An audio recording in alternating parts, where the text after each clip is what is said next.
Sayangilah kami dengan iman di hati,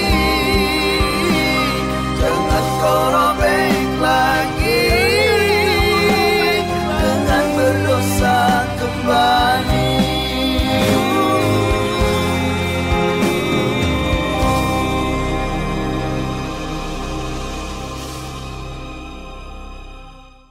Assalamualaikum warahmatullahi wabarakatuh.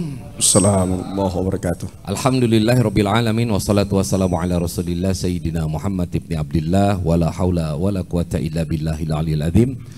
Amma ba'du, puji syukur senantiasa kita panjatkan kehadirat Allah yang telah memberikan kita begitu banyak nikmat, termasuk pada hari ini pula kita bisa berkumpul kembali dalam program kita, kajian kita bersama dua dai berbagi di Shisha TV. Alhamdulillah dan terima kasih kami sampaikan kepada Anda yang sudah bergabung ya di Zoom Shisha TV, kemudian juga Majelis Kopi Uduk. Ini sambil menunggu yang lain hadir, ini kelihatannya agak telat ini yang hadirnya. Mudah-mudahan Allah Subhanahu wa taala memberikan keberkahan buat kita semua. Baik, mari sama-sama kita awali dengan membacakan suratul Fatihah. Semoga acara ini bisa berjalan lancar dan memberikan manfaat buat kita semua. Ala hadiniya wa likulli niyatin shalih ala hadratin Nabi Mustafa sallallahu alaihi wasallam. Al-Fatihah.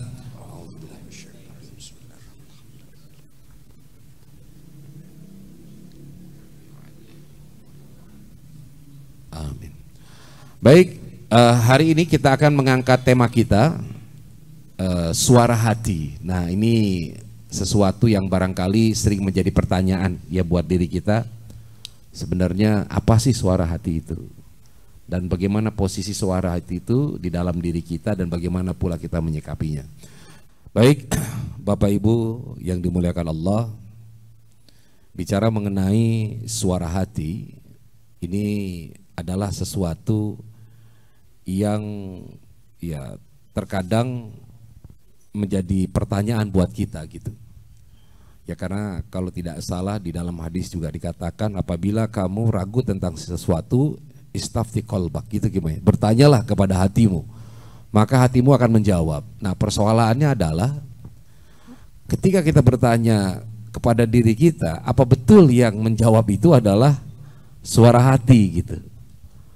Nah, bagaimana kita mengetahui bahwa yang menjawab itu adalah suara hati? Padahal juga di sisi lain ada semacam keraguan-raguan gitu gimana? Ya kan? Di samping suara hati tentu ada bisikan setan misalkan. Atau bahkan ada hal-hal lain yang sebenarnya secara psikologis mempengaruhi diri kita. Ya, saya nggak tahu, mungkin kalau di dalam bahasa psikologinya itu ada sesuatu yang mendorong ataupun seolah-olah memberitahu kepada diri kita untuk melakukan sesuatu.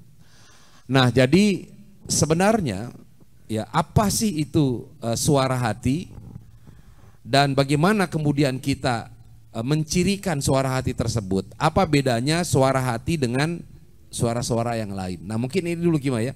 Jadi kita biar tahu nih supaya nanti ketika kita dalam kehidupan yang menghadapi suatu masalah gitu dalam hidup kita, ya kita bertanya pada diri kita sendiri bahwa kita yakin ya yang menjawab itu adalah suara hati.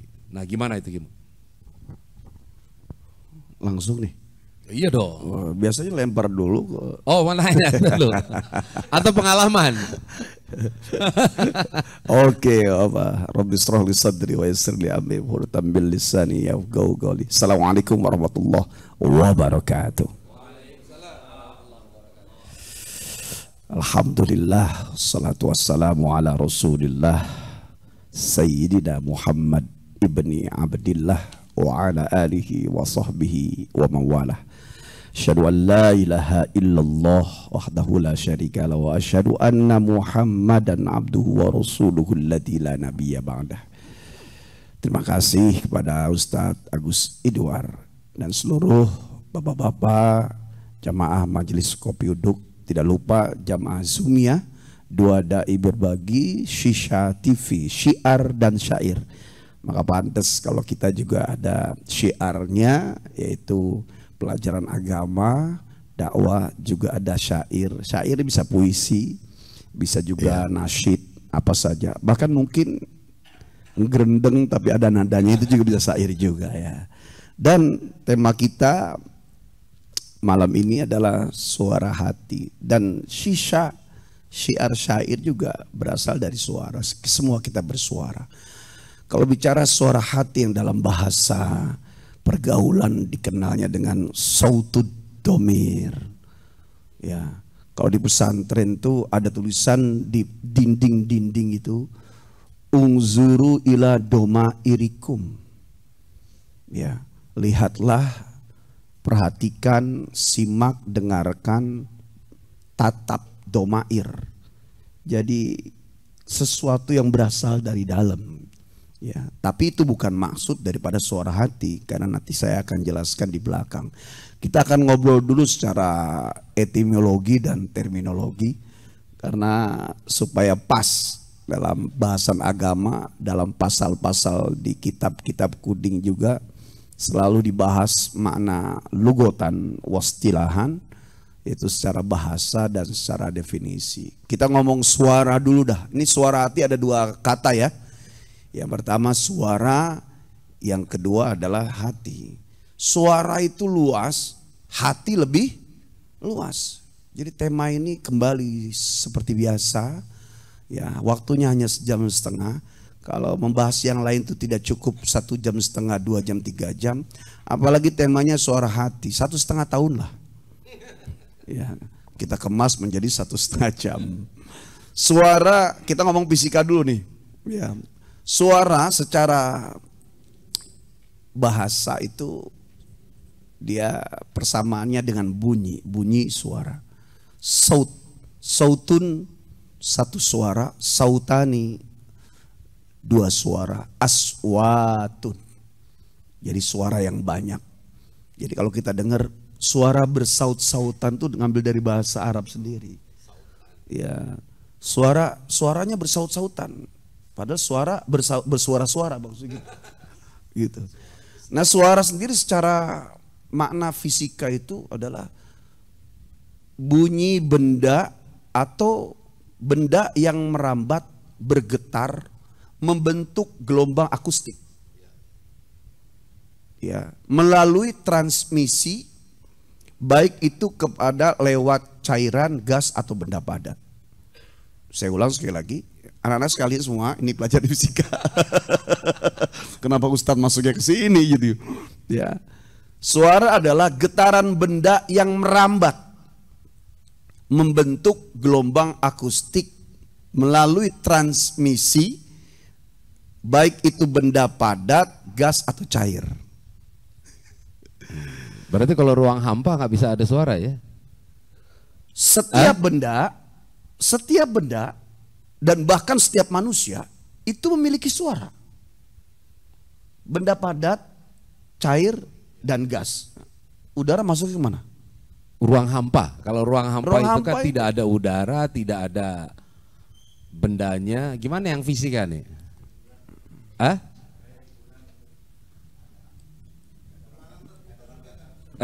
Nggak ada rambatan.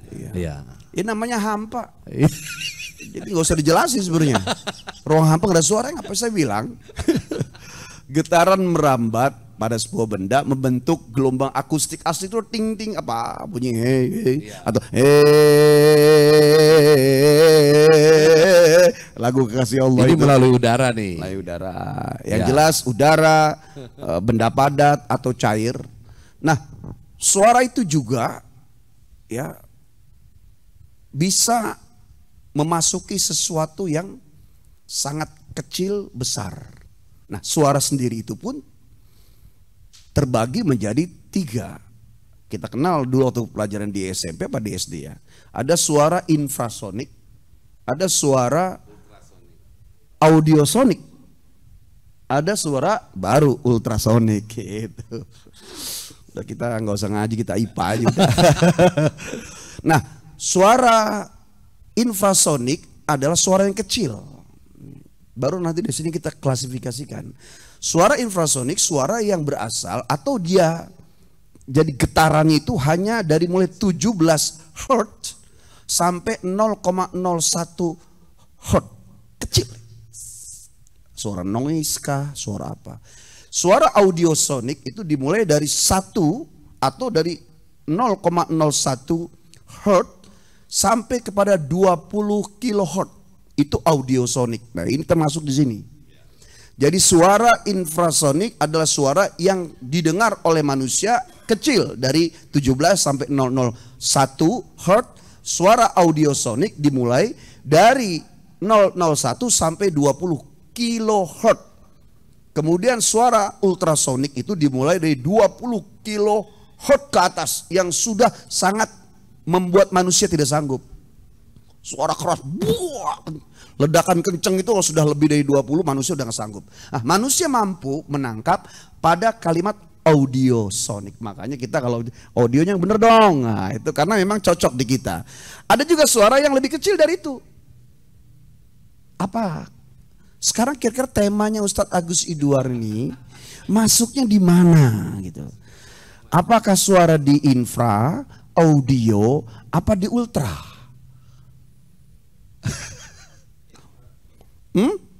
Di infra. Oke. Nah, kembali kepada kalimat awal bahwa suara adalah getaran benda yang merambat membentuk akustik yang sampai kepada telinga. Berarti kalau suara hati Nggak sampai, nggak kedengeran. tidak masuk kepada 3 suara ini. Berarti selesai urusan 1 ya. Nah, sekarang disambungkan.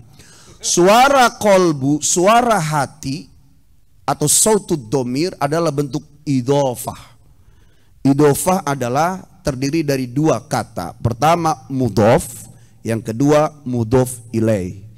Mudhof itu yang menyandar, mudhof ilaih yang disandari. Contoh, qalamul ustadzi, pulpennya ustadz, berarti pulpen itu punya ustadz. Ya. Ibnul ustadzi, anaknya ustadz, berarti anak itu punya ustadz. Nah, sekarang kalau bentuknya sudah idhofah antara mudhof dan mudhof ilaih dalam tataran bahasa Arab, maka suara ini khusus yang dia tidak dimiliki oleh infra, audio dan ultrasonik, dia hanya suara hati. Nah, suara hati ini adalah ya dipengaruhi oleh hati itu sendiri. Ternyata menurut Imam Al-Ghazali, hati itu terbagi 2 meskipun bendanya 1. Pertama, hati itu ya, suara hati ada namanya kolbun jasmania. Yang kedua kolbun ruhania. Kolbun jasmania kata beliau ya adalah organ tubuh manusia yang tugasnya memompa darah. Jadi sebenarnya hati yang menurut agama adalah jantung kita. Sementara hati yang kita punya ini liver, tugasnya memerahkan darah.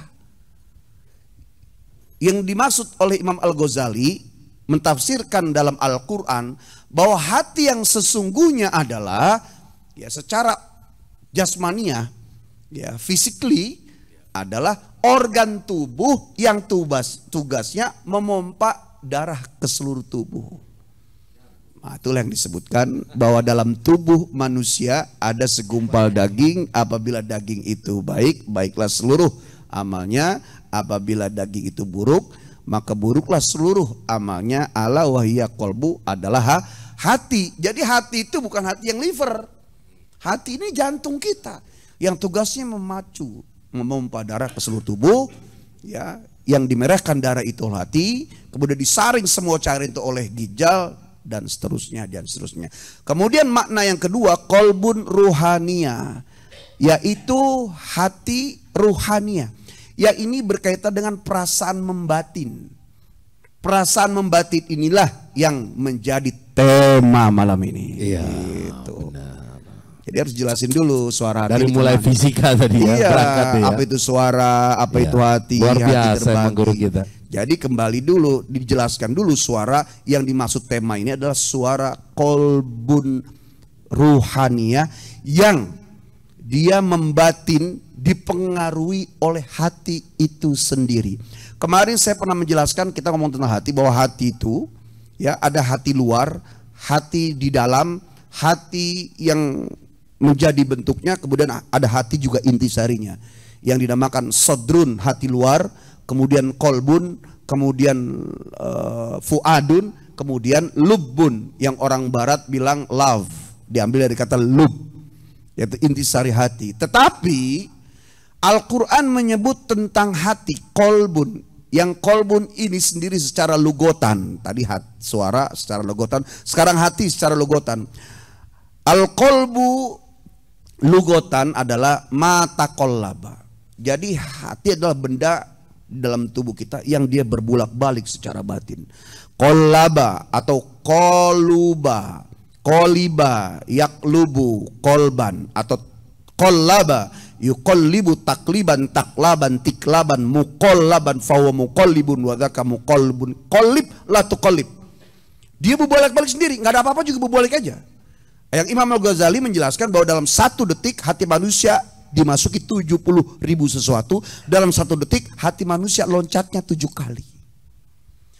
Al-Quran membahas tentang hati, disebutkan kalimat kolb sampai kulubnya, bentuk singular, tunggal, ya, yaitu kolbun, atau plural, bentuk jamaknya adalah kulub, kolbun, kolbani, kulubun, pakai B, ya, ba. Disebutkan sebanyak 132 kali. Nah, dari 132 kali itu ternyata ulama membagi lagi bahwa hati manusia itu yang kemarin saya jelaskan, ya, ada 4, ada kolbun keras, hati yang pecah, hati yang sakit, hati yang mati. Diurai ternyata ada 20 bentuk kondisi hati manusia yang dalam 1 detik hati manusia berubah-ubah. Dari 20 itu 8 hati yang baik, ya. Kemudian yang sisanya 12 hati yang tidak baik. Itulah yang dimaksud dengan apabila hati itu baik, maka baiklah seluruh amalnya. 8 hati dan kondisinya. Apabila hati itu tidak baik, maka akan buruk juga semua amalnya. Itulah 12 hati yang tidak baik. Saya sudah mencatat bahwa Bapak sekalian ini rahmati Allah. Ya, saya share ya. Bang Ramdan silakan ditulis ke Zoom. Ditampakkan di Zoom supaya enak ininya. Iya, ngebahasnya biar langsung ngelihat di situ ya. Ya. Ditampilkan juga di layar. Saya masukin. Jadi gini Kimo, memang nggak, kalau kita Bapak sekalian ya, Bapak Ibu sekalian dirahmati Allah. Jadi kalau kita merujuk nih, kalau boleh saya lihat rujuk dari tadi itu istilah apa yang dari tadi yang menyampaikan itu Imam Al-Ghazali ya, bahwa hati itu adalah hati secara fisik dan hati secara ruh ya. Ini saya pikir ini pemikiran yang sangat luar biasa gitu. Ya enggak, secara fisik ini adalah jantung, organ tubuh yang ya enggak. Iya, jantung. Nah kemudian kita tahu ada yang namanya sakit jantung. Ya, padahal di satu sisi orang yang sakit jantung bisa jadi tidak ada kaitannya dengan hatinya yang sakit, ya secara non fisik.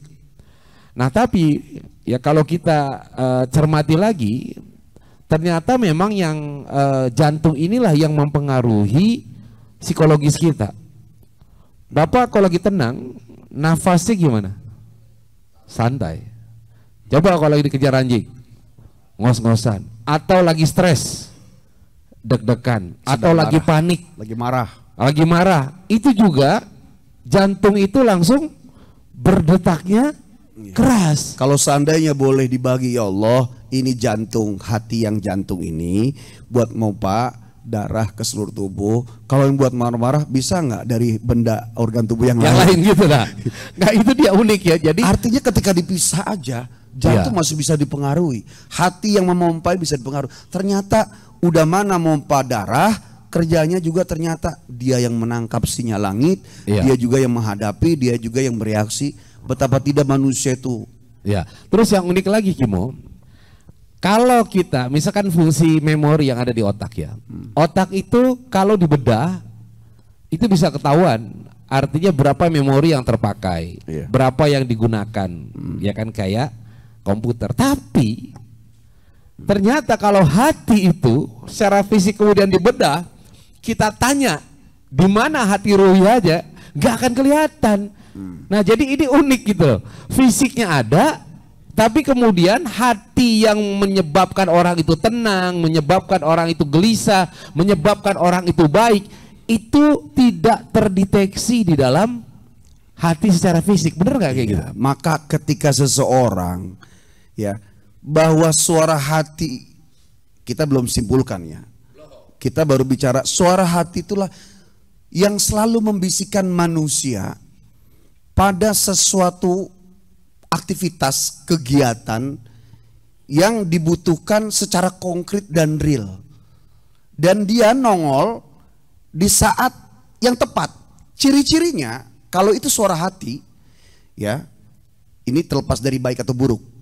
Suara hati ini tidak bisa ditawar-tawar, juga nggak bisa dinego dengan enak gak enak, untung gak untung. Pokoknya dia mutlak. Bagaimanapun orang itu ditawari dengan sesuatu yang kaitan uang besar kah, hadiah yang banyak, kalau dia nolak aja. Tinggal nanti imannya tuh, terima nggak, gitu loh. Imannya naik. Sebagaimana, apakah seorang ulama itu nggak mau berbuat salah? Mau. Iman mengontrol. Apakah seorang penjahat nggak mau beramal soleh? Mau. Nafsu mengalahkannya. Itu kaitannya di luar lagi. Yang jelas, suara yang dimaksud dengan tema ini adalah bisikan yang tak kasat mata yang datang ketika pada saat manusia konkret. Karena suara hati itu dia adalah kesadaran akan tanggung jawab serta tugas dalam mengambil sesuatu. Ketika suara itu datang dari dirinya, ilmunya punya, imannya ada, maka suara yang datang itu dari 8 hati yang dimaksudkan. Coba Bang Ramdan. Chat. Oh di chat, nggak di screenshot. Nah, oh mungkin mau dibagi ini kali. Boleh. Ya. Pertama hati yang salim, yaitu hati yang ikhlas dan kosong dari sifat kufur. Saya sengaja kalau dibacain aja tiba-tiba lupa. Ya.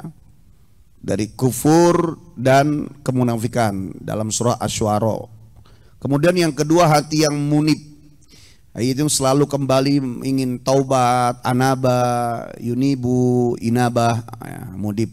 Maunya ke Allah, ya cepat dia berbalik. Kemudian hati yang mukhbit, tunduk, yang merendah, tenang, lapang. Kemudian yang keempat adalah hati yang wajilat, mendengar sesuatu yang apa dari Allah tuh bergetar, bertambah keimanan, ya. Lihat surat Al-Mu'minun tuh.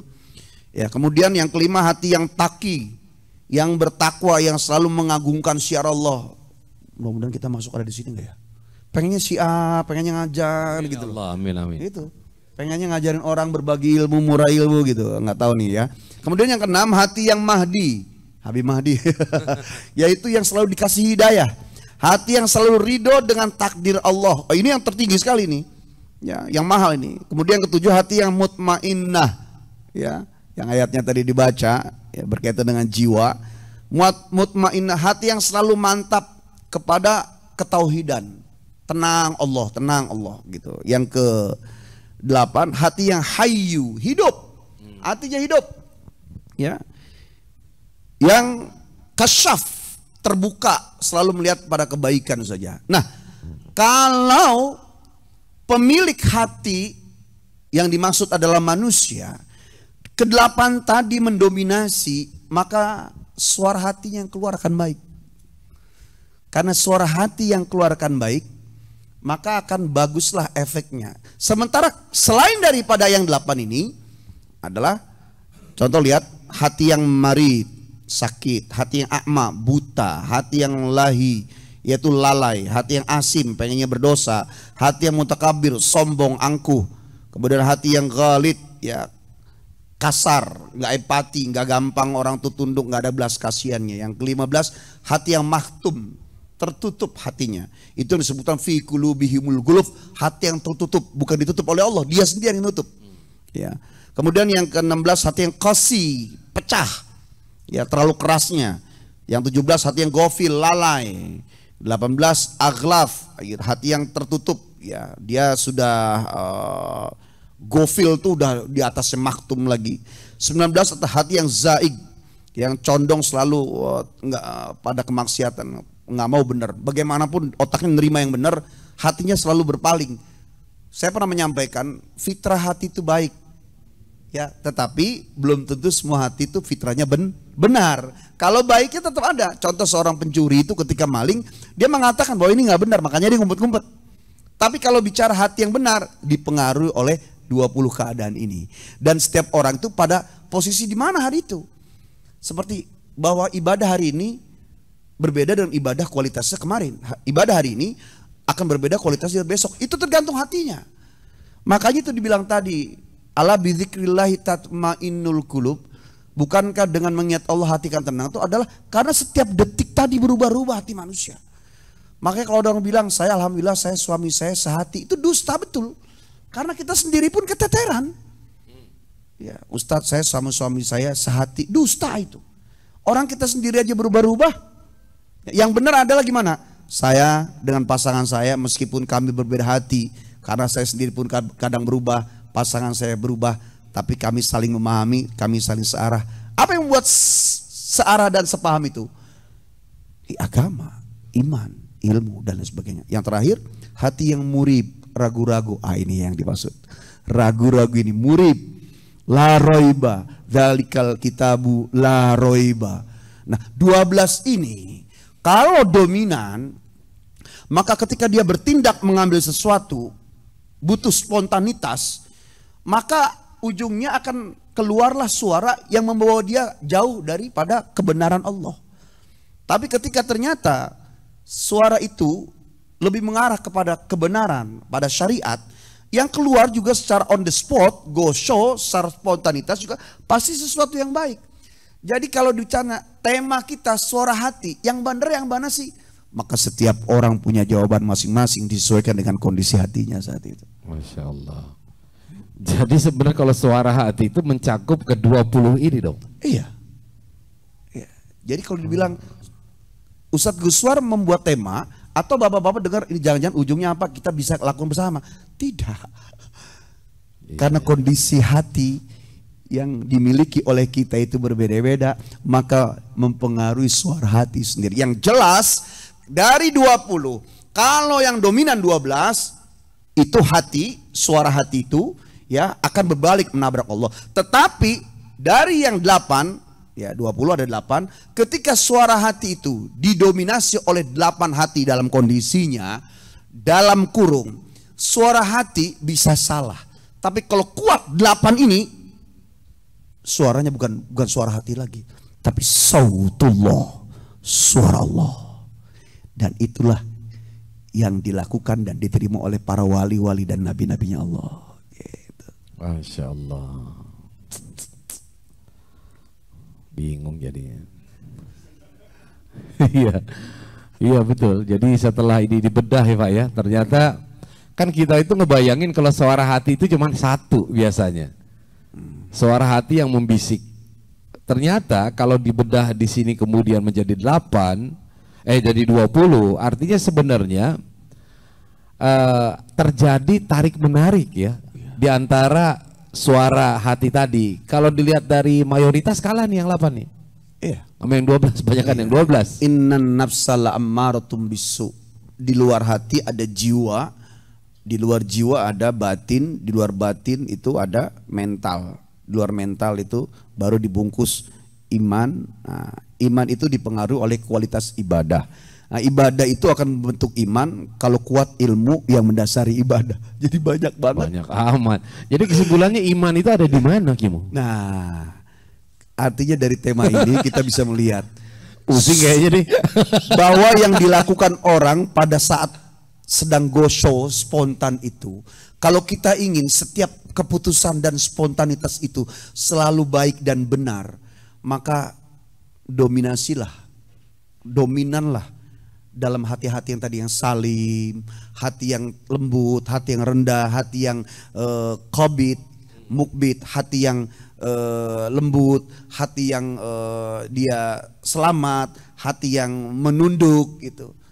Kalau kitanya sering bermain, dan itu kelihatan dari cara kita bergaul, kalau kita memang orang baik, ya baik kepada manusia, akan kuat mendominasi pada hati itu sendiri. Tapi jangan lupa, tidak cukup bahwa manusia itu hanya baik, harus benar. Benar itu dia memenuhi syariat. Sudah sholatnya bagus, puasanya bagus, ya baca Quran bagus, kemudian nama orang bagus, maka akan mendominasi pada 20 hati itu dari 8. Nah, ketika suatu saat dia diperlukan bisikan, maka tidak jauh, meskipun tidak bisa 100%, bahwa bisikan yang diterima itu adalah berasal dari 8 hati yang baik tadi gitu loh. Iya. Nah, ini kan problemnya gini. Tadi belum ini ya masalah, jadi iman tadi posisinya berada di mana gitu ya? Ya. Di dalam kan biasanya iman itu adanya di dalam hati gitu. Ya, orang bilang kan iman, ilmu, al ilmu fisudur la fisudur, ilmu itu di dalam hati bukan di atas garis gitu kan. Maka tadi posisi iman, posisi ilmu, posisi amal yang tumpah dalam perbuatan gerak tubuh itu nanti tadi saya sudah sebutkan, apakah dia di sodrun, apakah dia di kolbun, apakah dia di fuadun, apakah dia ada di lubun tadi. Yang 20 ini dia sudah ada dalam posisi lub. Nah, lub itu udah intisari titik paling dalam. Ya. Dan itu akan dipengaruhi. Ya. Innal mu'mina idza aznaba kanat nuqtatun sauda'u fi qalbi. Sesungguhnya orang beriman itu kalau berdosa maka akan datang ya atau terjadi satu titik noda hitam dalam hatinya. Tik, dosa lagi, tik, dosa lagi, tik. Kalau dia berdosa terus, maka akan tertutup hati itu. Ya. Maka disebut ilmu itu di mana? Oh, mungkin bisa jadi ilmunya di sodrun. Terus amalnya di mana? Oh, amalnya di kolbun. Oh, terus ada di mana lagi imannya? Oh, imannya ada di fuad. Karena fuad itu lebih menampung pada kebenaran. Kalau kolbun dan sodrun, hati luar itu dia masih zigzag, masih tawar menawar. Tapi kalau fuad itu sudah yang lembut-lembut, ya taat kepada Allah. Nah, bisa jadi 20 kondisi hati manusia yang 20 tadi, 8 dan 12-nya itu tergantung keilmuan seseorang, tergantung amal dalam menumpahkan ilmu, tergantung iman yang tumbuh karena amal tadi yang didasari oleh ilmu. Kalau ilmunya benar, ibadahnya baik. Ibadah yang baik membentuk iman. Iman yang baik maka condong akan memperkuat 8 kondisi hati tadi gitu loh. Nah, jadi 20 ini kalau kita melihat tadi dari layer-layernya hati itu dia memang ada semuanya di loop tadi atau sebenarnya dia terpencar-pencar gitu. Ya bisa ada di depan sodrun, kemudian di tobakot namanya bertingkat-tingkat lagi. Ya, ada sodrun tuh hati luar yang dia bisa menerima kebaikan, keburukan karena ditelan mentah-mentah. Yang 20 ini bisa berpencar. Yang 20 itu bisa berpencar. Tapi kalau yang dominannya itu yang 12 itu ada di loop, maka bisikannya juga akan dipengaruhi oleh keburukan hati dia sehingga tindakannya tidak dalam jangkauan Allah, dalam bimbingan Allah gitu. Ya, nah sekarang problemnya adalah kita kan kepengen bahwa yang ada di loop ini 8 tadi yang baik. Iya kan? Nah, sebenarnya bagaimana sih ini disebutnya apa sih ini 20 ini nih? Posisi dari yang mengisi hati lah kalau boleh dibilang. Bagaimana caranya supaya ini masuk ke dalam loop gitu? Dia gesernya gimana sih? Pertanyaan Ustadz Guswar itu sebenarnya hanya mengulang apa yang sudah saya jelaskan dan ini bagus. Ya, bahwa ilmu yang dimiliki seseorang kemudian sebagai dasar tumpah dalam ibadah, tumpah juga dalam amal, yang istiqomah, kemudian tumpah dalam syariat kepada Allah menjadi orang yang benar, tumpah juga dalam syariat baik, yaitu berbuat baik kepada manusia yang membentuk akhlak hasanah yang baik, akhlak karimah yang mulia, akhlak azimah yang agung. Kalau ternyata dia dijalani semua tadi dengan benar, semua satu-satu, dia akan menerobos dari sodrun ke kolbun, ke fuadun sampai ke lubun.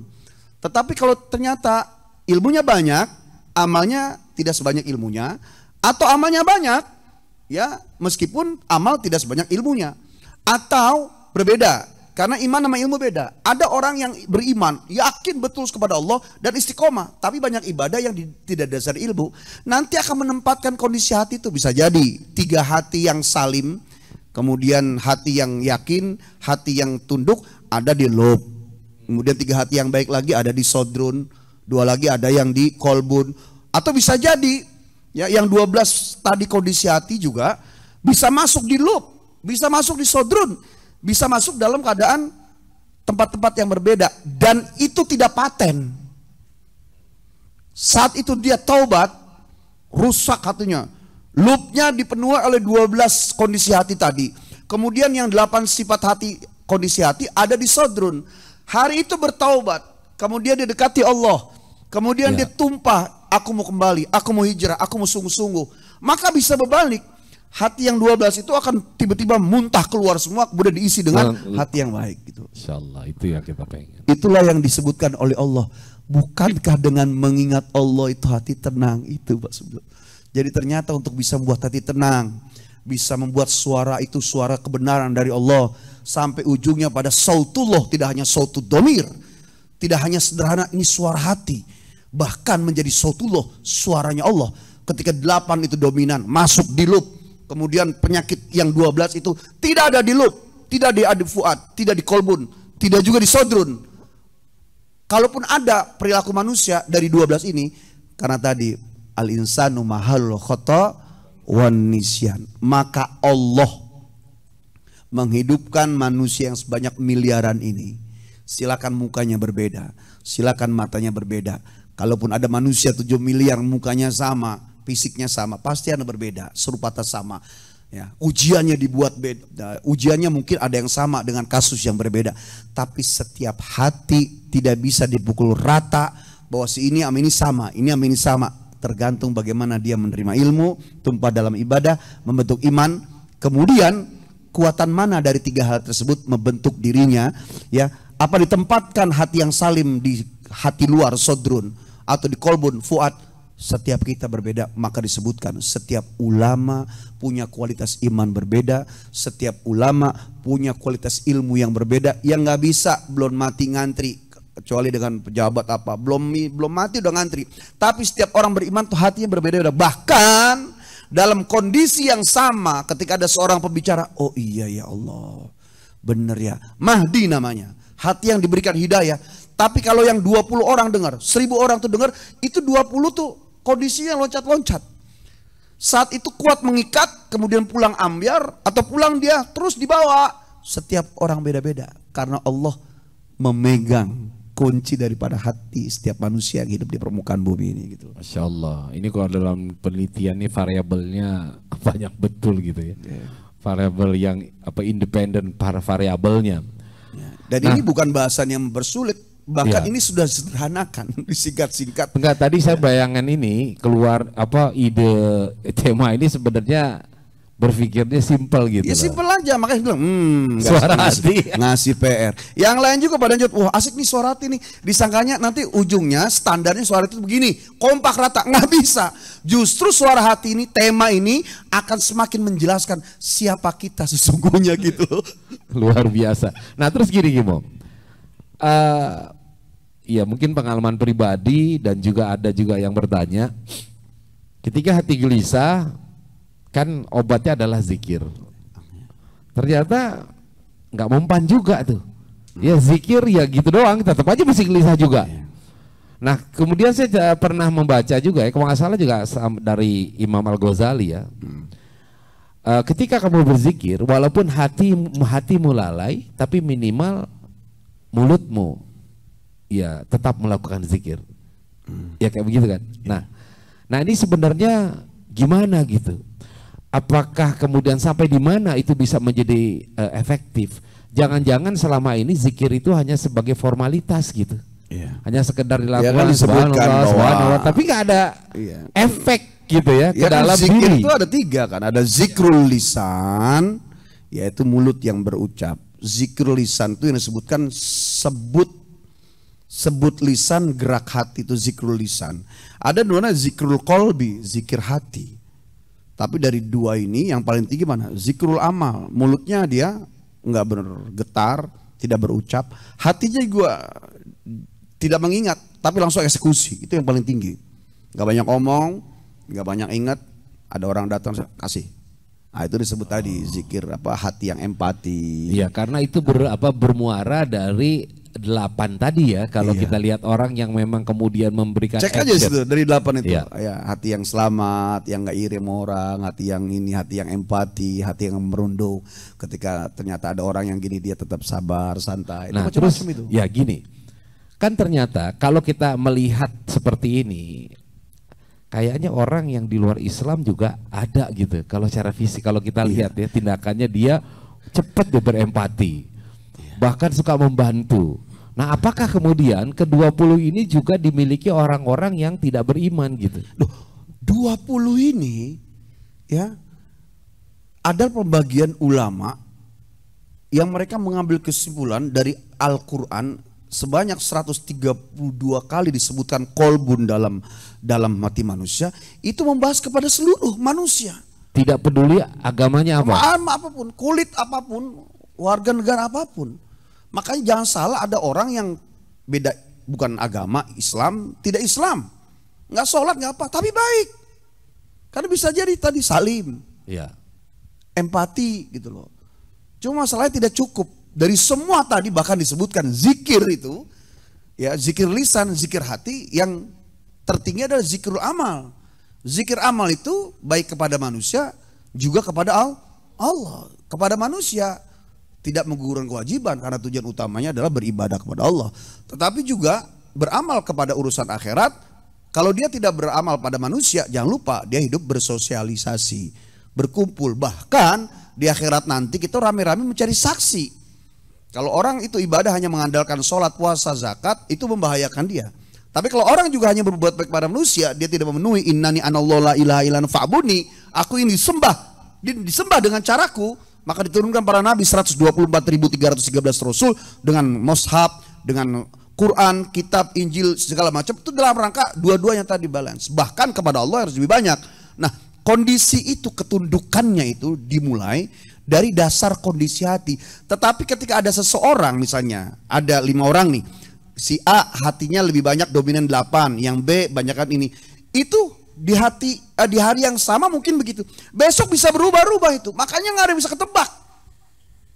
Oleh karena itu tidak bisa dijudge orang saat ini berdosa. Karena besok bisa jadi dia orang terbaik ketimbang orang yang menghukumi dia. Itulah makanya karena sebab repot dengan banyaknya manusia dengan hati-hatinya, kita diminta fokus kepada Allah untuk memperbaiki keyakinan, ketaatan kepada Allah.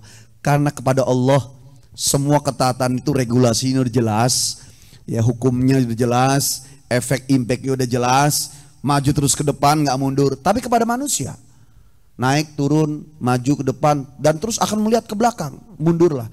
Kepada mereka kita hanya diminta untuk baik, tidak boleh memberi nama, tidak boleh memberi hukum, tidak boleh memberi derajat. Karena tadi jangan suka mandang orang jelek, besok bisa jadi dia lebih baik.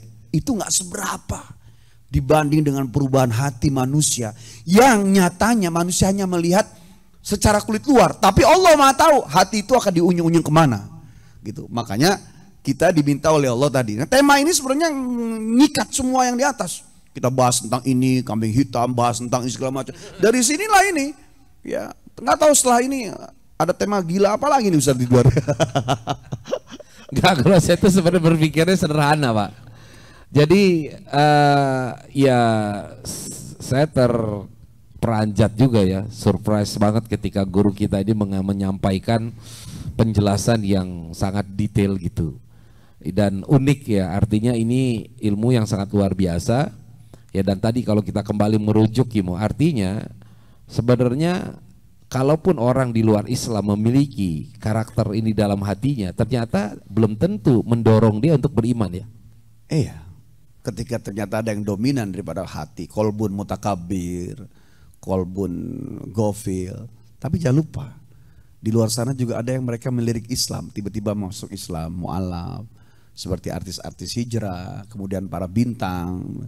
Karena tadi kondisi hati yang 20 ini, makanya dia menerima, ada yang hati yang mahdi, menerima hidayah. Makanya hidayahnya itu Dia merambatnya misalnya dari mana, dari orang, dari sampai anak kecil kalau lihat ini benar ini nggak mungkin gitu loh. Seperti contoh Umar bin Khattab sangat ditakuti oleh orang Islam sampai Nabi pun 3 tahun dakwah minal bab ila bab, door to door, karena ada Umar bin Khattab. Kenapa seorang Umar yang keras, ya jago gulat, bertahun-tahun gak ada yang ngalahin, hanya sebab lewat adiknya membacakan mushaf, kemudian sampai dia membaca sendiri, ya Toha ma anzalnal qur'ana litashqa, aku tidak menurunkan Quran untuk menakut-nakuti, sampai ayat 14, innani anallah la ilaha illa ana, sesungguhnya aku Allah, tidak ada Tuhan kecuali aku, sembahlah aku. Jatuh tersungkur Umar, kemudian berjalan kuat sampai kepada Rasulullah, diadukan dengkul-dengkul, kemudian dia bersaksi. Itu hati yang Mahdi. Tadinya hatinya mutakabir, sombong. Tadinya hatinya maktum, tertutup. Tadinya hatinya ghafil, magful, agfal, lebih tertutup, keras. Tiba-tiba karena ada sesuatu yang harus dilakukan, saya akan sikat Muhammad ini. Ya, selain itu adalah menjadi skenario Allah. Tapi lihat perjalanan itu. Tiba-tiba dalam sekejap, apa itu? Mushaf. Apa itu mushaf? Lembaran Al-Quran. Apa itu lembaran Al-Quran? Kalamullah. Sini aku mau lihat. Nggak boleh. Sini saya mau lihat. Nggak boleh. Kamu najis. Kamu tidak boleh nyentuh ini. Terus saya harus ngapain? Kamu harus mandi dulu. Kalau sudah mandi kamu boleh baca ini. Mandi Umar. Habis mandi selesai ambil. Mana sih? Dikasih. Pas yang dibaca surat Toha tadi. Yang tadinya mutakabir, maktum, gofil, ya, kemudian juga hati yang lalai, tiba-tiba berubah menjadi hati yang Mahdi, hati yang diberi daya, itulah yang jalan. Makanya setiap kita tuh bisa berubah-ubah. Makanya Bapak, kalau kadang kita, Bapak Ibu sekalian tiba-tiba lagi baca buku netes air mata, itu hati tadi loncatnya 7 kali, kemudian dimasuki 70.000 sesuatu. Makanya nekat kalau kita tuh nggak ada kebenaran sama sekali, nggak ingat Allah sama sekali dalam setiap detik tuh, karena terus akan terperosok dia, loncat-loncat ampul-ampulan. Maka itu terjadi, wajar kalau di status WhatsApp, ya IG, kemudian Facebook tuh ganti-ganti postingan, kadang sedih, kadang galau, kadang gembira. Itu tadi 20 kondisi hati yang menempati 4 tobakot, 4 tingkat, dari mulai sodrun, kolbun, fuad, sampai lubun, kemudian membentur-bentur terbagi. Apakah jantungnya secara kolbun jasmania berpacu dengan dipengaruhi oleh kesehatan dia, cara berpikir dia, ya, kemudian dipengaruhi oleh ruh, kolbun ruhaniah, hati yang menerima bisikan, belum yang dia lewat, ya matanya ini lagi perang, ternyata ada orang lewat, orangnya jelek, orangnya ganteng, itu pengaruh itu.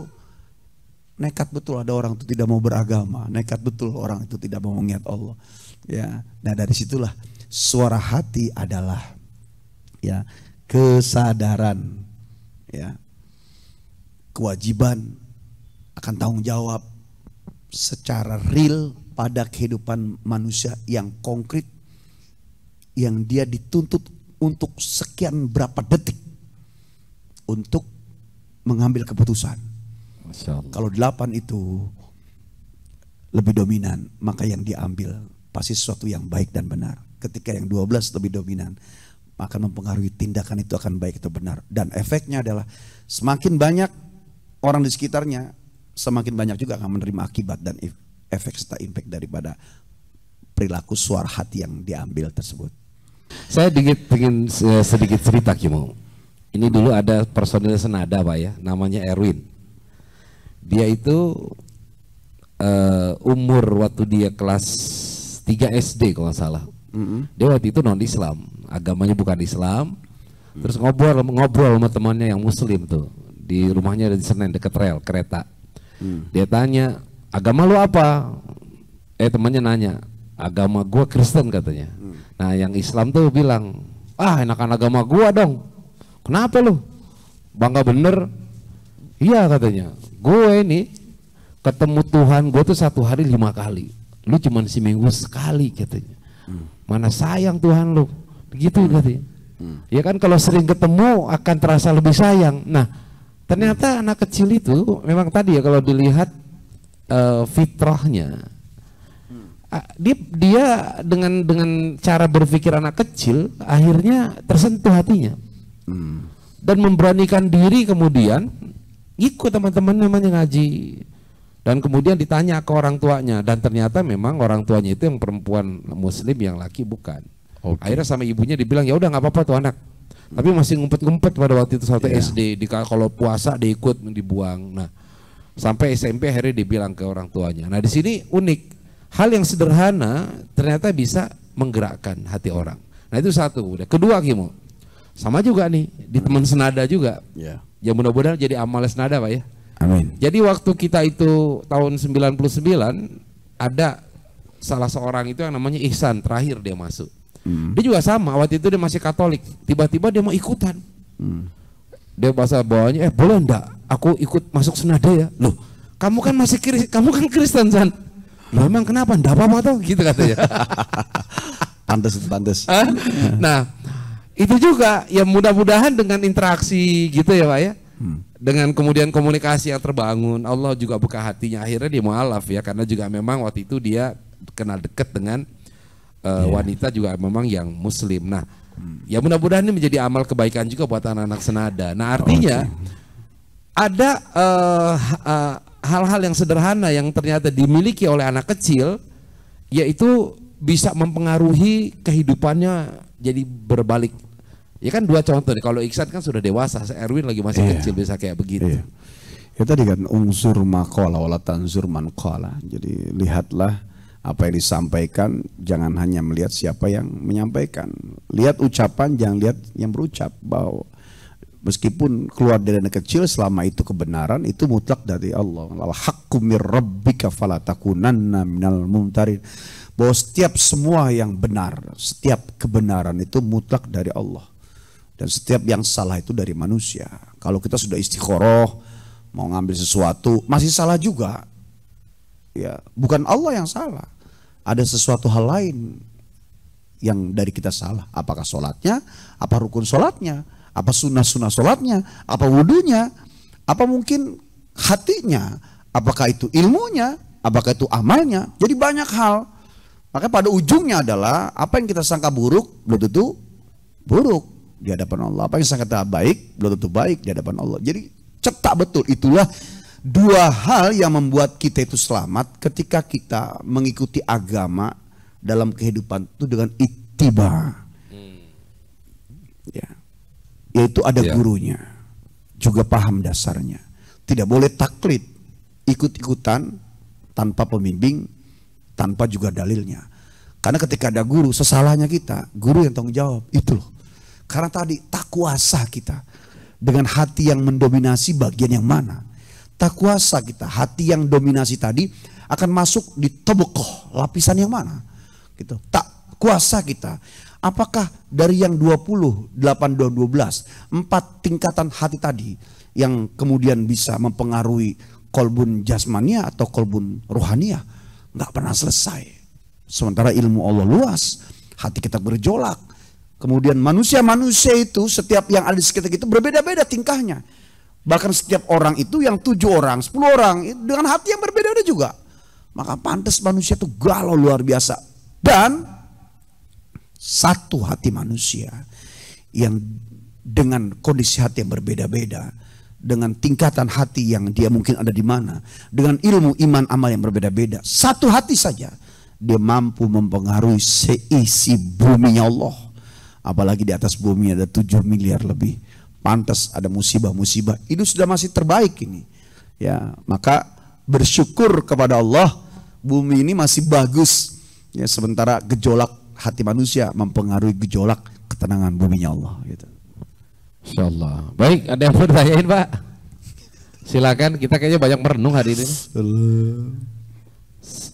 Ya, mohon. silakan Mbak Yunda. Assalamualaikum warahmatullahi wabarakatuh. Assalamualaikum warahmatullahi wabarakatuh. Ustadz mau tanya, tadi kalau dari penjelasan tadi, suara hati itu apa bedanya dengan perasaan? Yang biasa kan ada bilang nggak, ini perasaan nggak enak atau perasaan hati. Nah, bedanya suara hati dengan perasaan itu apa? Terima kasih. Wassalamualaikum warahmatullahi wabarakatuh. Oke. Wassalamualaikum warahmatullahi wabarakatuh. Jadi perasaan itu kan sebenarnya bagian lain yang sangat kecil ya, daripada hati-hati yang berbeda-beda tadi.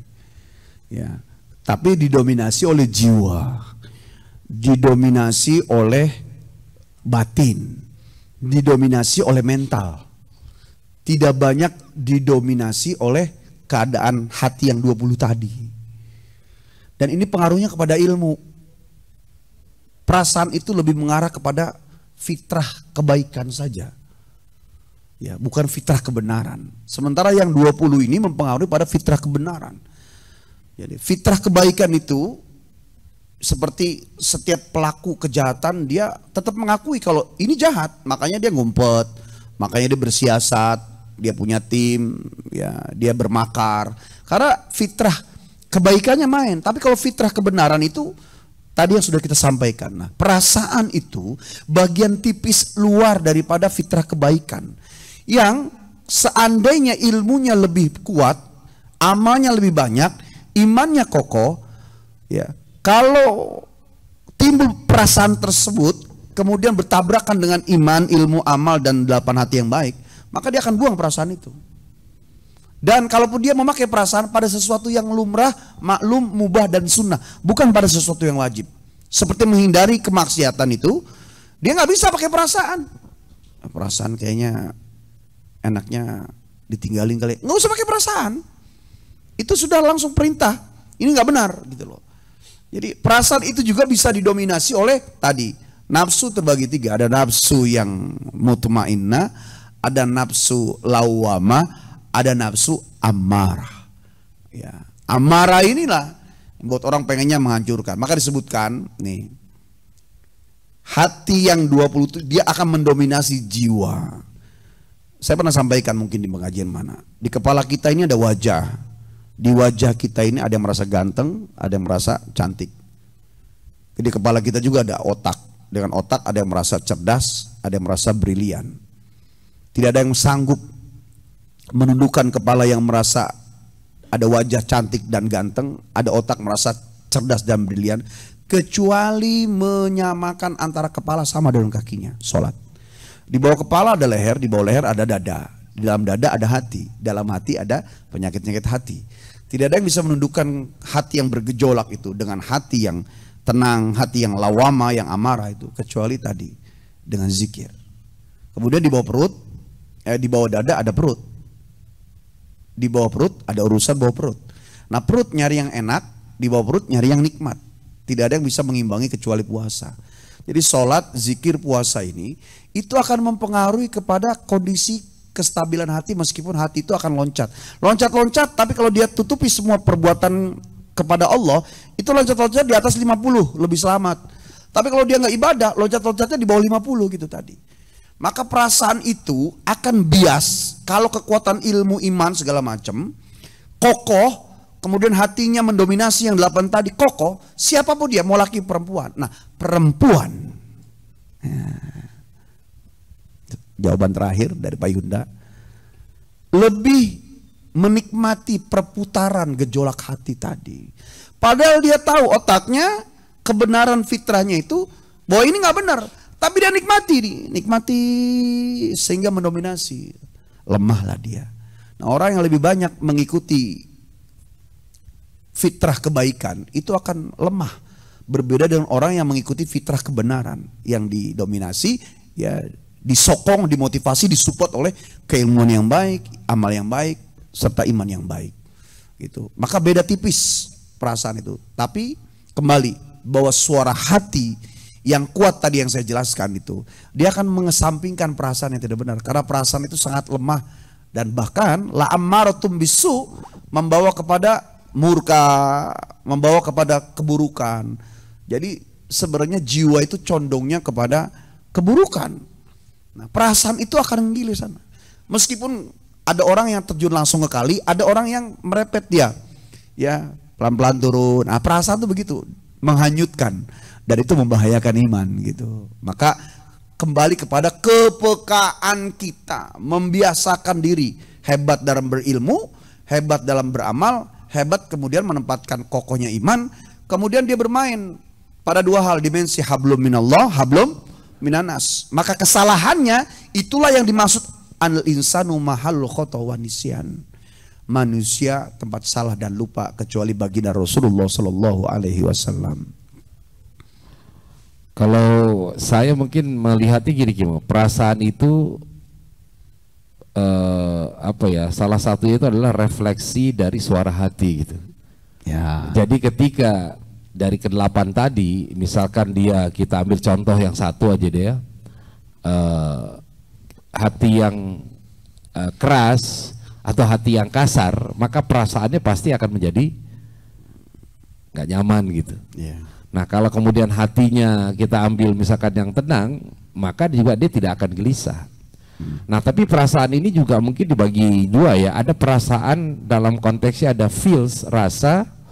Kemudian ada perasaan itu sesuatu yang membuat kita was-was. Contoh begini nih, kita misalkan teringat anak nih, di perasaan gue nggak enak. Kalau itu kan bukan sebenarnya perasaan yang itu bukan berangkat dari hati gitu ya, tapi itu perasaan yang karena adanya sebuah peristiwa.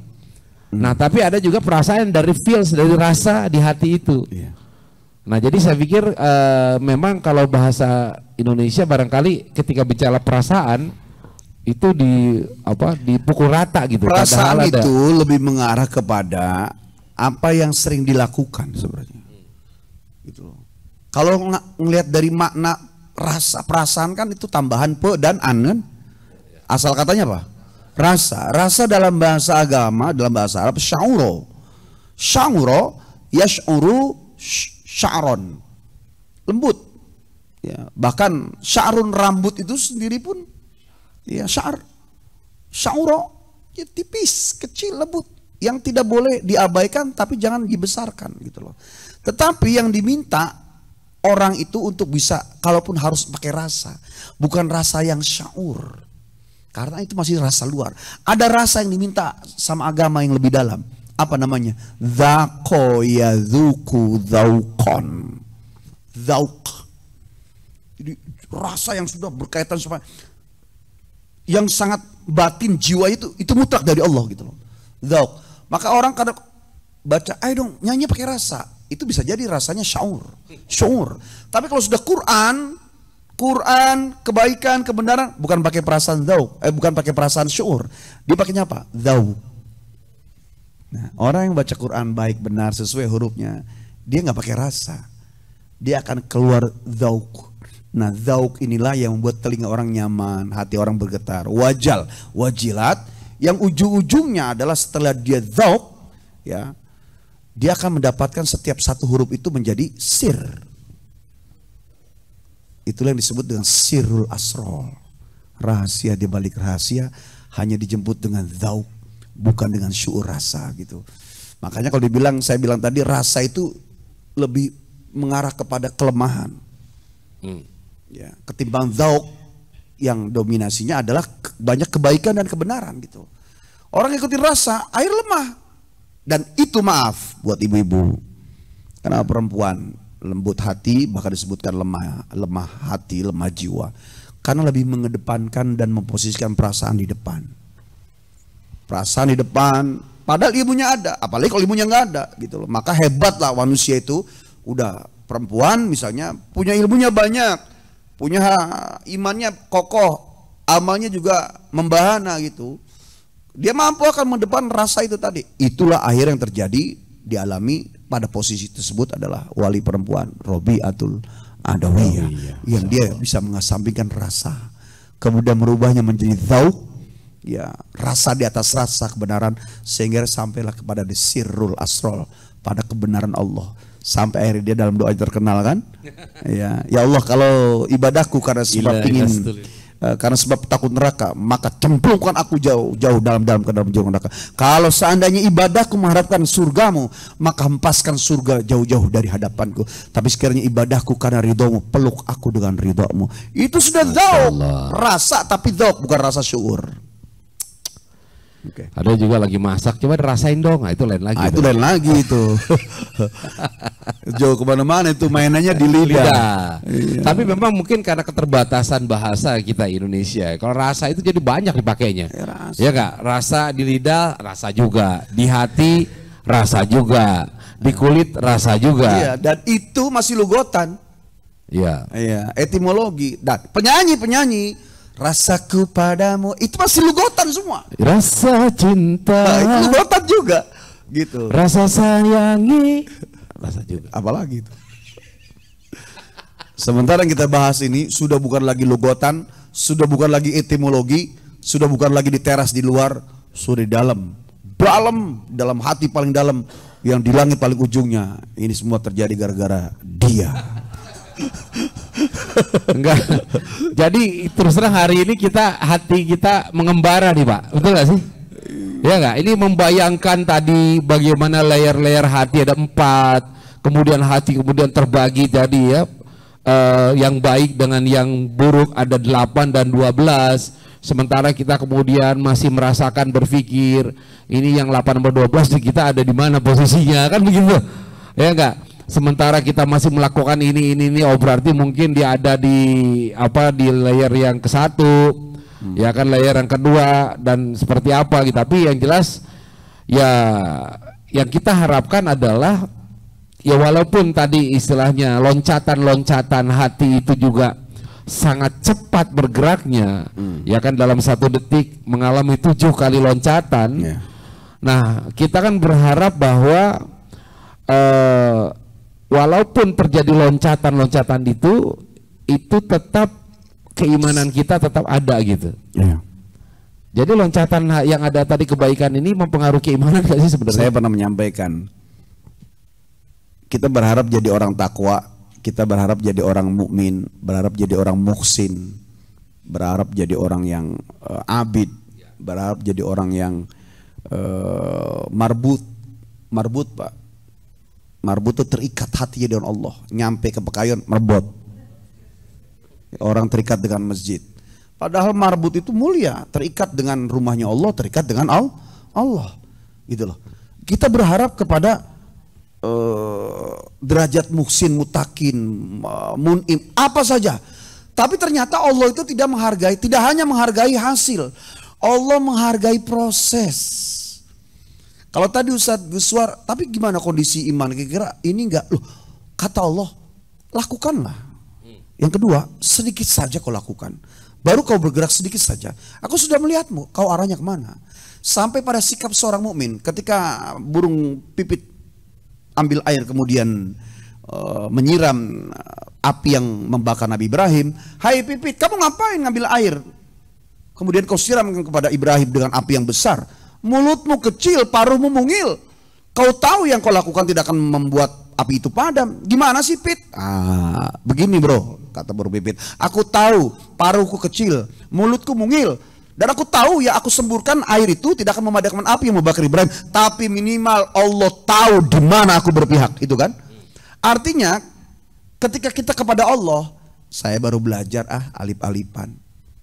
Ya, saya baru belajar alif, ba, ta, tha, jim. Kan harusnya udah hafal, sudah tafid, sudah ahli tafsir, sudah mengamalkan. Ternyata pulang ngaji, ya habis alif-alifan, kecelakaan, mati. Allah hargai itu. Itu adalah bentuk iman. Apalagi dia bisa baca Quran, bisa mengamalkan, bisa mentafsirkan, sampai bisa mengajarkan, sampai bisa istiqomah, sampai hati terikat oleh langit. Bagaimanapun tadi kita bicara dalam tentang hati yang bertingkat-tingkat, kondisi yang 20, dominan yang mana, kemudian juga bagaimana dipengaruhi oleh iman, ilmu, amal. Tapi dari mulai langkah pertama, mau kemana Bapak itu? Hai malaikat itu si fulan kemana? Mau berangkat ngaji ke majelis taklim. Dia beli minyak wangi, dia semprotkan, dia pengen betul-betul menangis. Ya, rasanya berasa dalam hatinya, aku mau ngaji, aku mau bisa ngaji. Satu langkah dipatok ular mati. Itu sudah Allah hargai, wafat husnul khotimah gitu. Jadi apalagi pada amalan yang dari itu. Ya. Jadi yang diminta oleh Allah adalah bergeraklah kau kepadaku gitu. Tapi memang luar biasa Pak, kita itu memang digerakkan oleh Allah. Jangankan jauh-jauh nih Kimo nih, kan sekarang lagi banyak undangan maulid deh, ya gak?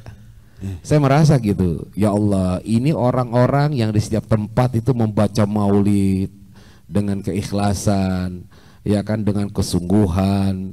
Sementara saya itu ikut membaca maulid karena diundang, gitu. Jadi karena sering banyak diundang, akhirnya sering membaca maulid.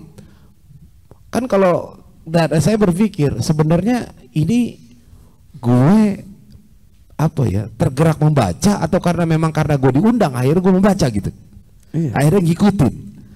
Saya merasa bahwa lebih mulia orang memang yang datang ke satu tempat kemudian dia membaca maulid karena memang dia memang serius pengen, ketimbang saya yang datang hanya karena diundang dan ikut membaca. Oke.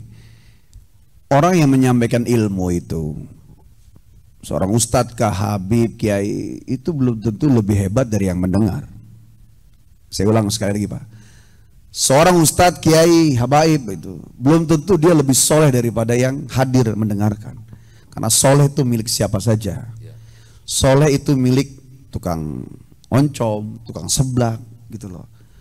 Bahkan soleh itu sendiri pun makna bebasnya adalah dia punya tetap salah, ya, punya khoto, punya nisyan. Orang soleh itu cepat bisa balik. Kalaupun ada ustadz ceramah, salah sendiri karena dia pernah pesantren, pernah nyantri. Ada hadis yang menggiring, siapa yang tidak menyampaikan ilmu karena sebab malas, karena sebab jual mahal, enggan, lalai, siap-siap dicampur dengan api neraka gitu loh. Jadi kalaupun dia nongkrong orang panggil ustadz, itu kan jamaah yang manggil. Kalaupun dia ngajar, kan ada kewajiban gitu loh. Dikasih, alhamdulillah, nggak dikasih, kewajiban dia gitu loh. Makanya ketika orang ceramah itu, ya dia tetap mengajak. Kalau bahasa khutbah itu usikum wa iyaya bitaqwallah. Aku ngajak kalian ya berwasiat untuk kalian, juga berwasiat untuk diriku. Karena nggak ada yang tahu. Ketika ayat itu disampaikan, hadis kemudian dilantunkan gitu, entah di hati siapa yang sedang mahdi, sedang salim. Bahkan bisa jadi ada orang menyampaikan nggak keluar dari hatinya yang salim, tapi betul-betul nyampe kepada orang yang sedang mahdi dan salim. Bisa diterima kebenaran dan kebaikan itu. Makanya kenapa kita menyampaikan dari hati supaya lebih gampang sampai ke hati. Ma kharaja minal qalbi dakhalal qalbi wa ma kharaja minasy syafatain dakhala ilal udhunain. Apa yang nyampe dari hati lebih cepat gampang nyampe ke hati ketimbang apa yang nyampenya dari mulut cuma nyampe ke kuping. Tapi jangan lupa athar, bekas dari ucapan seseorang, bahkan nggak ngomong pun ketemu jadi majlis, aura berkah berjamaahnya itu bertaburan. Maka kebaikan itu datang bisa dari mana saja, entah itu nggak ada yang ceramah, ngumpul, tetap itu berkah. Apalagi ada ilmu, ada segala macam. Jadi disampaikan oleh Ustadz Agus Siduar tadi bahwa setiap orang tuh berhak untuk soleh. Setiap orang tuh berhak untuk bisa derajat husnul khotimah. Yang diinginkan oleh Allah kan bukan kesolehan dan ketakwaan saja. Dari mulai mana dia berjalan kepadaku, ittaqu mastata'tum, kemudian kau mengingat aku lailan wa naharon. Kemudian siapa yang lebih cepat datang memintaku. Jadi ujung itulah yang dilihat gitu. Kita nih nggak tahu ujungnya, apalagi di sini di majlis, apalagi di pasar, apalagi banting kartu, kan gitu. Betul atau tidak? Nah, ketika banyak di tempat-tempat baik, maka tadi ada sebuah pengingat, orang itu mati gimana kebiasaannya. Kalau matinya itu, kalau kebiasaannya di tempat-tempat baik, maka dia matinya sekitar itu. Kalau dia kebiasaan di tempat yang tidak baik, matinya sekitar itu. Waktu urusan Allah, tempat urusan kita. Nah, dari derajat hati yang tadi sudah sampaikan, yang akhirnya membentuk suara. Suara hati masih bisa salah Pak. Tapi kalau suara Allah lebih kuat ilmunya, imannya, amalnya, tingkatan hatinya dari 8 itu lebih dominan. Gitu. Tapi tetap tidak keluar dari diri manusia yang selain Nabi yang maksum. Kita tetap manusia biasa. Maka karena sebab tidak ada jaminan yang luar biasa dari situ, kita diminta oleh Allah mati dalam keadaan tadi diputar di tempat-tempat yang baik gitu. Insyaallah. Tadi terakhir ya Mau. Kalau gitu apa bedanya antara suara hati sama suara Allah? Apakah suara hati itu suara hati masih bisa salah, suara Allah tidak bisa salah. Dan suara Allah itu adanya di mana? Ketika seseorang sudah dalam kondisi tidak berputar dalam kondisi dosa, betul-betul hanya Allah. Dan itu biasanya orang-orang yang sudah zuhud, yang dia pernah punya, kemudian dia iktisad, sederhana, mengambil dunia sepenuhnya. Itu orang yang sudah waro, dia hanya mengambil yang yakin mutlak, ini benar dan halal baik. Atau orang sufi, orang tasawuf, yang udah nggak perlu dunia dia.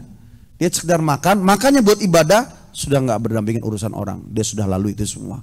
Ketika datang bisikan itu, dia yakinkan itu adalah sautullah, suaranya Allah. Gitu.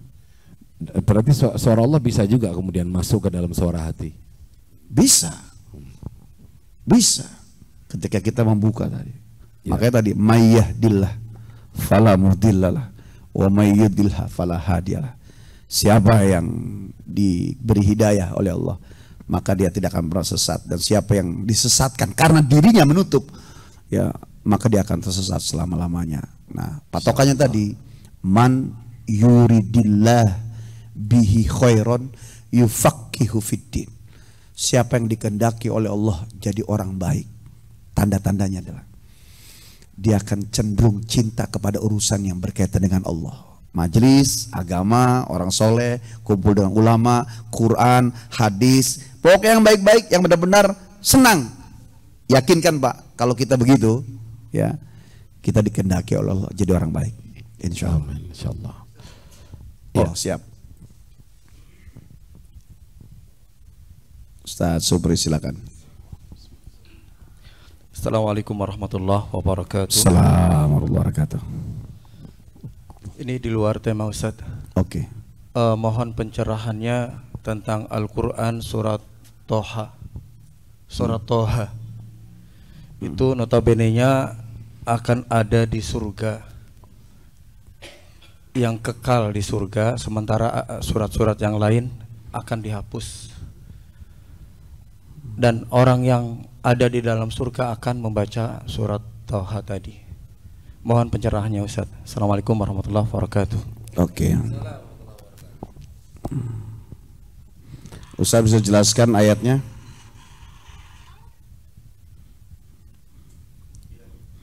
Mau secara ayatan fa-ayatan atau secara global? Ya. Kalau ngeliat dari asbab ini kita harus buka tafsirnya nih Ustadz Supri, ya. Kalau secara global kita bentuk tema aja nanti nih. Kalau tentang sebuah hadis tadi bahwa nanti di surga akan dilepaskan semua ayat-ayat itu, ya hanya toha yang dibacakan. Kita buat tema lagi aja asik nih. Iya, ini dalam soalnya kalau satu ayat aja saya bisa buat sampai 3 zoom, 4 makna zoom. Sekarang kalau misalnya satu surat, nanti ngikutin kayak Haji Abuya kayak Saadi, ya satu surat itu dibahas dari jam 11 sampai jam 4 selesai sudah, gitu. Iya, mau dibahas sekarang nih Pak. Soalnya global mintanya. Kalau ayatan Ustadz ayat yang mana? Nah, ayat berapa?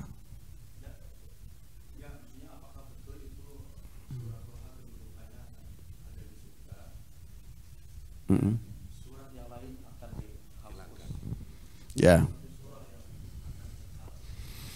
Ya, ini menandakan bahwa memang di dalam surat Toha ini, ya, sebagaimana tadi saya sampaikan ceritanya begitu kuat. Karena dari semua surat yang ada, dalam surat Toha ini tentang bagaimana Allah menguatkan kekuasaannya yang termaktub dalam Al-Quran, ya, dimulai dari ayat yang 1 sampai selanjutnya kuat ini menjelaskan bahwa kebenaran Allah itu ada kuat dalam surat Toha. Surat yang lain apa enggak? Oh, ada. Surat yang lain juga sama. Makanya tidak ada satu surat, kalau bahasa Nabi itu la tusayyiduni wa la tusawwiduni. Jangan mempertuankan aku, jangan mempertuankan air, la tusayyidul ayam. Jangan mempertuankan surat lebih afdol daripada surat yang lain. Tapi kenyataannya memang setiap surat itu punya fadilah masing-masing.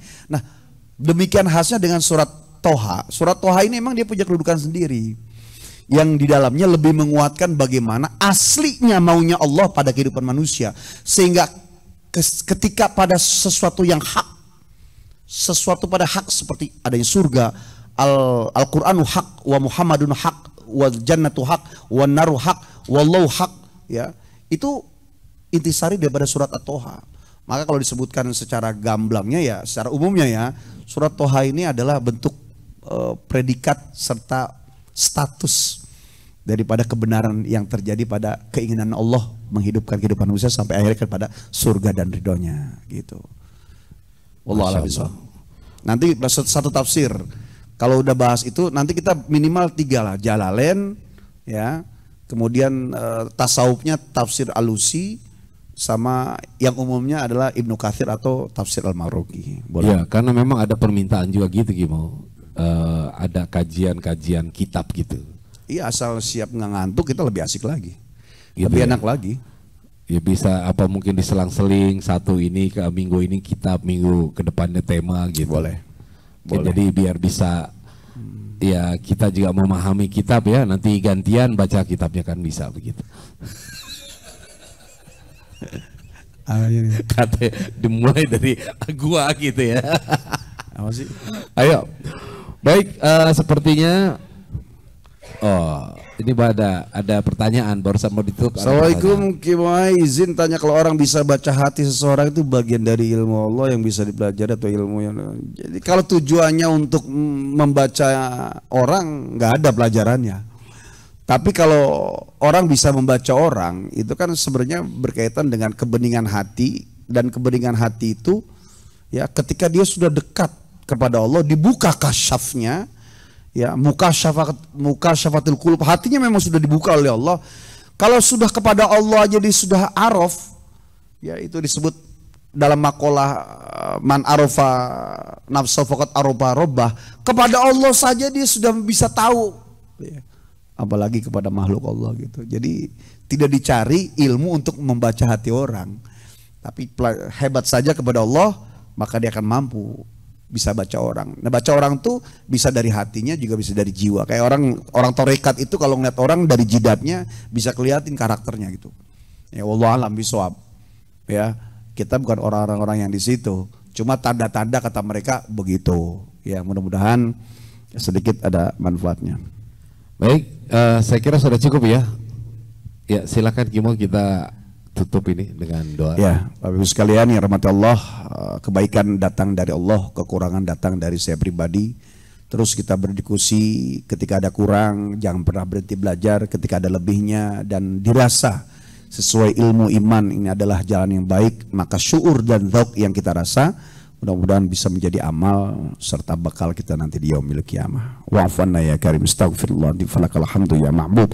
Allahumma salli ala sayyidina Muhammadin fil awwalin akhirin wa sallim radillahu tabaraka wa ta'ala an kulli sabati rasulillah ajma'in. Bismillahirrahmanirrahim. Hamdan syakirin, hamdan na'imin, hamdan wa yukafi mazidah. Wa lakal hamdu wa lakal syukru kama yanbaghi li wajhil karim wa li azimi sultanik. Allahumma ya muhawwil lahwal hawwil lahwalana ila ahsanil hal bihaulika wa quwwatika ya aziz ya muta'al. Allahumma rabbana ya dzal jalal bil mujtaba maulal bilal wasi' alana rizqal halal waghfir khatayana idza. Allahumma a'inna ala dzikrika wa syukrika wa husni ibadatik. Rabbana atina fid dunya hasanah wa fil akhirati hasanah wa qina adzabannar. Walhamdulillahi rabbil alamin. Alhamdulillah. Baik, semoga apa yang disampaikan ini bisa memberikan manfaat buat kita semua, dan insya Allah Allah berikan kesehatan kepada kita untuk bisa berjumpa kembali minggu depan. Hello buat semua. Ya, terima kasih kami ucapkan kepada yang sudah bergabung di Jamaah Zumiyah. Agak lama sampai jam 10 gitu ya. Insya Allah. Ya, agak lama ini, dan mudah-mudahan tetap istiqomah ya, minggu depan kita bisa berjumpa lagi. Kalaupun ada hal-hal yang ingin diusulkan bisa menyampaikan gitu. Nah, ini dari Mbak Diaceng ini baru masukin pertanyaan ini. Ya ini bicara dari sisi sudut pandang psikologi ya. Baik, nanti ini kalau ini bisa setelah ini barangkali bisa berdiskusi. Ya, terima kasih. Mohon maaf apabila ada hal-hal yang kurang berkenan. Mari sama-sama kita tutup dengan doa penutup majelis. Subhanakallahumma wa bihamdika asyhadu an la ilaha illa anta astaghfiruka wa atubu ilaik. Wallahu muwaffiq ila aqwamit thariq wa billahi taufiq wal hidayah. Assalamualaikum warahmatullahi wabarakatuh. Assalamualaikum warahmatullahi wabarakatuh. Anda telah menyaksikan tausiah virtual bersama dua dai berbagi yang dipersembahkan oleh